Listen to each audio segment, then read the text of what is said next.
Beginning with Ridley Scott's 1979 horror masterpiece, the Alien franchise has crossed genres and tones. The film franchise is well known for its ability to combine horror with science fiction, as well as for its timeless themes and atmosphere. Furthermore, the franchise has featured some of the best vehicles and spacecrafts. Let's now take a look at the top 15 Alien movie vessels. Number 15 is the Daiho-Tai tractor. Also sometimes referred to as a buggy, the Daiho-Tai tractor was an unusual suspended 8x8 wheel arrangement vehicle that has a maximum speed of 150 kilometers per hour. Seen in the 1986 movie Aliens, the tractor was used by the wildcatters of the Hadley's Hope colony. Its heavily suspended wheels allow it to travel across the hostile terrain and seem to stand up to harsh weather conditions, such as the ones on LV-426. 14. M577 Armored Personnel Carrier. The M577 was a lightweight armored tactical reaction vehicle used by the United States Colonial Marine Corps. It can haul 12 personnel and is meant to function as a multi-role vehicle and be deployed into combat by dropship. The M577 is also armed with enough firepower to provide infantry assistance on the ground.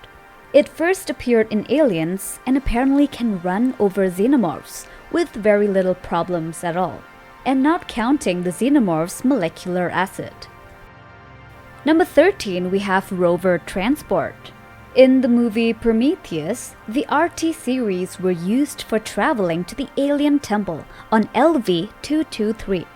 Like the first tractor mentioned, RTs can traverse any known terrain and has virtually no weight limit for cargo, passengers, and equipment. The RT series alloy wheel system has nano-reinforced hard composite treads that resist temps up to 2000 Fahrenheit. Its ceramic gas turbine engine has 200 tons of thrust, making its cargo weight virtually unlimited. 12. Narcissus. The Narcissus was a modified light shuttle that was used as a lifeboat on the Weyland-Yutani commercial hauler USCSS Nostromo. In Alien, Ellen Ripley used the shuttle to escape the Nostromo after detonating it to get rid of the Xenomorph that was on board.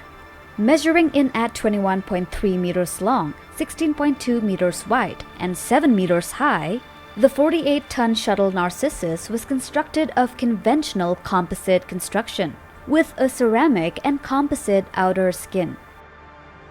11. UD-4L Cheyenne. This was a trans-atmospheric combat transport aircraft used primarily by the U.S. Colonial Marine Corps to deliver personnel and supplies from orbit to planetary surfaces and back to U.S. Colonial Marine Corps ships.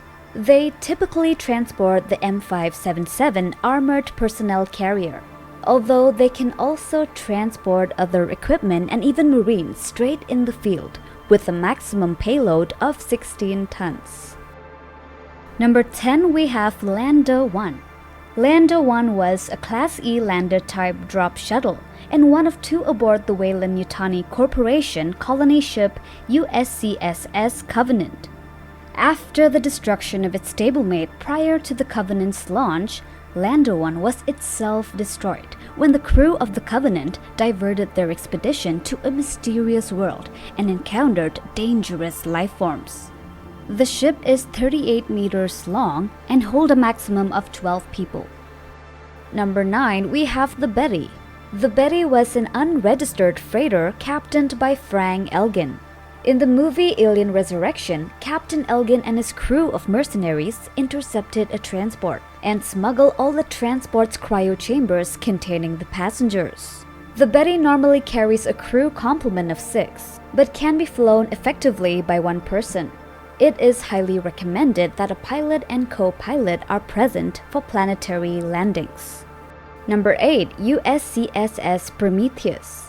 The Prometheus was a faster-than-light-capable space exploration vehicle developed for the Project Prometheus and the flagship of Weyland Corps' fleet. Sent to the Zeta II Reticuli star system to investigate the moon LV-223 in 2091, the Prometheus arrived 2 years later in 2093. Days later, the USCSS Prometheus was destroyed after crashing into an engineer ship. Prometheus is 130 meters long and is powered by 4 nuclear-powered ion plasma engines. Number 7. The Derelict. It was a spacecraft discovered on the Acheron LV-426 moon, operated by the mysterious space jockey race. In 2122, an unknown warning signal broadcast from the derelict summoned the USCSS Nostromo, and the derelict is believed to have crashed on Acheron several millennia. According to official historical records, the derelict was thought to be destroyed in 2179, when the atmospheric pressure on the Acheron moon entered meltdown. Next, Juggernaut. The Juggernaut was a massive spacecraft found on LV-223 and used by the last engineer. The ship was downed after USCSS Prometheus collided with it in 2094, although it remained mostly intact. The ship was similar in size to the derelict, but bigger. A second vessel of similar design was used by Elizabeth Shaw and David 8 to fly to the engineer home world, and this craft was later found by the crew of the USCSS Covenant. Number 5, we have Nostromo. Nostromo was a type of spacecraft found widespread use as both an interstellar cruiser and a deep space cargo transport. The Nostromo itself was a small ship that tows an ore refinery, the big tower-like structure as seen in the movie. The ship was destroyed in 2122 when its reactor was set to self-destruct by Ellen Ripley to kill the lone Xenomorph that was loose aboard the vessel. The ship and its refinery cargo were completely destroyed in the resulting explosion. 4. USS Sulaco. It was most notably used in the investigation of the Hadley's Hope colony on Acheron LV-426 in 2179. In the movie, the Sulaco transported soldiers to investigate a corporate outpost and protect investments. Sulaco was equipped with a hyperdrive that allowed it to travel at speeds of up to 270 times the speed of light. Sulaco held a reputation as the unluckiest Conestoga ship in the fleet, being involved in docking accidents, fires, attacks, and a record number of friendly fire incidents. Number 3, we have USS Patna. This was a Conestoga-class starship similar in the design of the USS Sulaco. It is used by Michael Bishop arriving at Fiorina Fury 161 with an assortment of troops, Wayland personnel, and synthetics to collect the queen embryo from Ellen Ripley. Patna was not named on screen. The name came from an early script and the novelization. The ship was a reuse of the Sulaco model, with added detailing on the Sulaco's right side. Number 2, USCSS Covenant. The Covenant was a very large vessel constructed in Earth orbit and slated to carry 2,000 colonists and 1,142nd generation embryos to the planet Aurigae 6. A year into its journey, the Covenant was diverted by chance to a remote planet, on which the crew met the synthetic David 8, sole survivor of the Prometheus incident. Through a series of events, the Covenant was hijacked by David, who planned to use the ship's crew and payload in his continuing experiments with a mysterious pathogen. And finally, number 1, USM Auriga.